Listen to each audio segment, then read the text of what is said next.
नमस्कार दोस्तों। आज का टॉपिक है ultrasonic machining process. Ultrasonic machining process को जिस तरह आज हम लोग समझेंगे, उसमें सबसे पहले अल्ट्रासोनिक मशीनिंग प्रोसेस का इंट्रोडक्शन समझेंगे। फिर आपको जो यहाँ पर डायग्राम दिख रहा है, इसको मैं बड़ा करूंगा। बड़ा करके जो भी कंपोनेंट के नाम यहाँ पर लिखे आपको दिख रहे हैं, इन सब का फंक्शन बताऊंगा और इसकी वर्किंग प्रोसेस समझाऊंगा। समझने के लिए कम से कम एक बार वीडियो पूरा जरूर देखें, समझ में आ जाएगा। चलते हैं, स्टार्ट करते हैं। अब आप लोग ध्यान से सुनेंगे। सभी मशीनिंग प्रोसेस की तरह इसको भी हम उसी तरह समझाएंगे कि जो अल्ट्रासोनिक मशीनिंग प्रोसेस है, यह एक नॉन ट्रेडिशनल मशीनिंग प्रोसेस है, या जिसे हम अनकन्वेंशनल मशीनिंग प्रोसेस के नाम से भी जानते हैं, जिसका उपयोग जो हमारे हार्ड और ब्रिटल मटेरियल होते हैं, उनसे मटेरियल को रिमूव करने के लिए किया जाता है। पर्टिकुलर एप्लीकेशन उसके लिए मैं लास्ट में बताऊंगा कि किस टाइप के जो इक्विपमेंट्स हैं इस प्रोसेस से बनाए जाते हैं या किस टाइप के ऑपरेशन किए जाते हैं। सबसे पहले हमें यह समझना होगा कि यह जो अनकन्वेंशनल मशीनिंग प्रोसेस है, यह किस टाइप से मटेरियल को रिमूव करती है। तो अल्ट्रासोनिक मशीनिंग का मतलब है यहाँ पर जो अल्ट्रासोनिक वेव्स हैं उनका उपयोग किया जाता है। अल्ट्रासोनिक जो वेव्स हैं उनका उपयोग किया जाता है। इसमें जो अल्ट्रासोनिक वेव्स जो प्रोड्यूस की जाती हैं, उसमें क्या होता है कि जो मैग्नेटो एक्सट्रैक्टिव इफेक्ट है, उसके जरिए हम मैकेनिकल वाइब्रेशन उत्पन्न कराते हैं। मैकेनिकल वाइब्रेशन क्या करते हैं, मतलब जनरेट करते हैं। मैकेनिकल वाइब्रेशन से क्या होता है, जो टूल लगा है वह टूल वाइब्रेट करता है। जब टूल वाइब्रेट करता है तो उसके थ्रू हम क्या करते हैं, इसमें एक एब्रेसिव जो सेलरी होती है उसका पाउडर भी पास कराते हैं। तो जो एब्रेसिव सेलरी क्या होती है, जो हार्ड पार्टिकल्स की होती है, तो हार्ड पार्टिकल्स और वर्क पीस के बीच में जो वाइब्रेट करता टूल, वह क्या होते हैं, वहां पर वाइब्रेट होते हैं। वह इफेक्ट किस पे डालते हैं, वर्क पीस पे, और वर्क पीस से मटेरियल रिमूव होता है। तो फ्रीक्वेंसी होती है वो लगभग इतनी फ्रीक्वेंसी से क्या होते हैं, जो भी हमारे क्या होते हैं जो वेव्स हैं वह वहां पर वाइब्रेट कराती है टूल। लेकिन ये प्रोसेस अभी आपको समझ में नहीं आई होगी। हम समझेंगे कब, जब एक डायग्राम को एक्सप्लेन करेंगे। तो डायग्राम एक्सप्लेन करेंगे उस टाइम ध्यान से सुन लिया आपने तो बहुत अच्छे समझ में आ जाएगा। तो सबसे पहले यहाँ पर जो आपको पार्ट्स के नाम दिख रहे हैं उनको मैं एक बार एक्सप्लेन कर देता हूँ। Feed mechanism. फीड मैकेनिज्म मतलब जो भी हमारे गियर वगैरह रहते हैं या जो पूरा इसको जो चलाया जाता है, जो मैकेनिज्म बनता है, वह फीड मैकेनिज्म बोलते हैं उसको। ये पूरा सिस्टम बनाया जाता है। अल्ट्रासोनिक ट्रांसड्यूसर, इसका उपयोग किया जाता है। जो हमारी वेव्स आती हैं, जो हमारी लाइट आती है, उसकी वेव्स को क्या होता है, ये जो हाई फ्रीक्वेंसी वाली होती है उसको मैकेनिकल वाइब्रेशन में कन्वर्ट करने का काम करता है। ये अल्ट्रासोनिक ऑस्किलेटर लगा रहता है, जो क्या इसको ये पूरा वाइब्रेट होता है।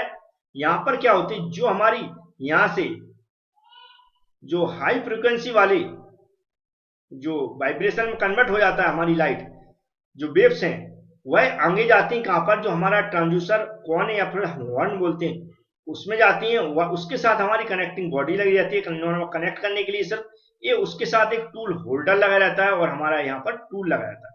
कहने का मतलब जो यहाँ से हम इसमें करंट सप्लाई करेंगे उसको क्या करते हैं, उसको मैकेनिकल वाइब्रेशन में कन्वर्ट किया जाता है और पूरा सेटअप बना कि टूल तक वह वाइब्रेशन पहुंच जाए, जिससे क्या है टूल यहाँ पर वाइब्रेट कर सके। जो डायरेक्शन ऑफ मोशन जो यहाँ पर दिखाया, मतलब ऐसा ऊपर नीचे ऐसा ऐसा ऐसा क्या होता है, वाइब्रेट होता रहता है। इसके अलावा यहाँ पर आप देखेंगे जो कटिंग टूल लगा हुआ है, जो शेप रहता है उसी तरह का रहता है जिस तरह का शेप हमें वर्कपीस में बनाना हो। एब्रेसिव सेलरी क्या होती है ये मैं बता देता हूँ। जो कुछ पार्टिकल्स होते हैं उनका पाउडर होता है, तो मैं उनके नाम पढ़ के बता देता हूँ। जैसे एल्युमिनियम ऑक्साइड हो गया, सिलिकॉन कार्बाइड हो गया, बोरोन कार्बाइड हो गया, डायमंड डस्ट हो गया। इन सब के पार्टिकल्स होते हैं जो यहाँ पर लिखा एब्रेसिव सेलरी। जो यहाँ पर एक सेटअप बनाया जाता है, रिजर्वायर बना हुआ है। ये जो यहाँ पर क्या है, वाटर के साथ क्या है यहाँ पर मिक्स कर दिए गए। तो ये वाटर के साथ क्या पूरा मिक्स है, और यहाँ पर क्या सर्कुलेटिंग पंप लगा हुआ है। मतलब इसको हम आगे भेजेंगे कैसे, तो उसके लिए पंप लगा दिया है। और रेफ्रिजरेशन सिस्टम, मतलब यहाँ पर क्या है, अब ये ठंडा मतलब गर्म भेजेंगे तो यहाँ पर ऑलरेडी वाइब्रेशन साथ गर्म हो रहा है। तो हम लोग क्या करते हैं, इसकी जो हीट है, क्योंकि हीट से यहाँ पर वर्क नहीं हो रहा है, यहाँ पर वर्क कैसे हो रहा है, ये जो टूल वाइब्रेट कर रहा है उसके थ्रू हो रहा है। तो जो यहाँ पर क्या करते हैं, उनको हम क्या करते हैं, ठंडा करके भेजते हैं। जिससे यहाँ पर जो हीट भी जनरेट हो वो भी कैसी हो, शांत हो जाए ना, मतलब कह सकते हैं हीट कम हो जाए, जिससे हमारा टूल पे इफेक्ट ना पड़े और वर्कपीस पे कोई इफेक्ट ना पड़े। तो ये क्या हुआ, यहाँ पर आएंगे, यहाँ पर क्या आ रहा है, ये जो पाउडर और जो सेलरी पूरा बना हुआ है रिजर्वायर से, जो एब्रेसिव सेलरी बोलते हैं, वह पंप के थ्रू यहाँ पर इम्पैक्ट कराया जा रहा है। अब जो हार्ड पार्टिकल्स यहाँ आता है, कैसे हार्ड पार्टिकल्स हैं, तो हार्ड पार्टिकल्स मान लो इसमें थोड़ा सा गैप है, यहाँ आ रहे हैं, और वर्कपीस जो हमारा कहाँ है, यहाँ पर ऐसा वाइब्रेट ऊपर नीचे ऐसा वाइब्रेट कर रहा है। जब ये ऊपर नीचे ऐसा वाइब्रेट कर रहा है, तो क्या हो रहा है, जो हार्ड पार्टिकल्स इन दोनों के बीच में आते हैं, उससे क्या हो रहा है, ये वर्कपीस है उस पर इफेक्ट पड़ रहा है। मतलब क्या हो रहा है, ये जो यहाँ पर ऐसा शेप बना हुआ है, ये उसी तरह का यहाँ पर शेप धीमे धीमे बनता जा रहा है, बनता जाएगा तो मटेरियल यहाँ से रिमूव होता जाएगा, मटेरियल धीमे धीमे पाउडर के रूप में रिमूव हो जाता है, और धीमे धीमे प्रोसेस चलती रहती है, और एक कुछ समय के बाद जितना भी समय लगता है उस समय में जितना भी जो भी ऑपरेशन हमें करना है वो ऑपरेशन हो जाता है। तो इसमें समझ में क्या आया, इसमें जो क्या होता है, जो भी हम फ्रीक्वेंसी है जो लगभग मैंने बताई थी कि लगभग कितनी फ्रीक्वेंसी से, लगभग 20,000 टू 30,000 हर्ट्ज से क्या होता है, टूल वाइब्रेट करता है। क्या करता है, वाइब्रेट करता है। तो जो वाइब्रेशन पैदा कैसे होता है, उत्पन्न कैसे होता है, प्रोड्यूस कैसे होता है, तो ये हमारी इलेक्ट्रिक करंट सप्लाई किया जाता है अल्ट्रासोनिक ट्रांसड्यूसर का, जो इलेक्ट्रिक करंट ट्रांसफर किया जाता है, सप्लाई किया जाता है अल्ट्रासोनिक ट्रांसड्यूसर को, यह क्या कर देता है, जो हाई करंट है, इलेक्ट्रिक करंट है, उसको मैकेनिकल वाइब्रेशन में कन्वर्ट करता है, मैकेनिकल वाइब्रेशन में कन्वर्ट करता है।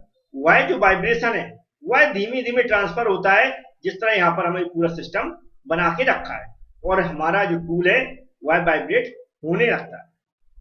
बस इतनी सी प्रोसेस है कि यहाँ पर जो टूल है उसको वाइब्रेट कराना है, और जो एब्रेसिव सेलरी है वह टूल और वर्कपीस के बीच में सप्लाई करना है, जिससे हार्ड पार्टिकल्स जो वर्कपीस का गैप है उसके बीच में फंसे, और टूल उसके बीच में बार बार आएगा जाएगा, तो जो पार्टिकल्स हैं वह इंपैक्ट करेंगे किस पर, वर्कपीस पे, और वर्कपीस का जो मटेरियल है वह वहां से रिमूव होने लगेगा।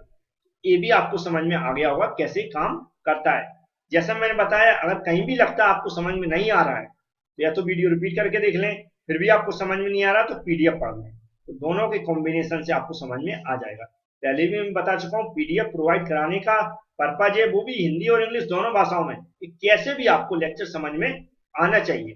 ऐसी सुविधा आपको बहुत कम जगह मिलेगा कि आपको हिंदी में नोट्स, इंग्लिश में तो रहेंगे ही लेकिन हिंदी में भी साथ में लिख दिया, जिससे आपको डिक्शनरी वगैरह की जरूरत ना पड़े, आपको हर एक वर्ड का मतलब समझ में आ जाए। Thank you friends.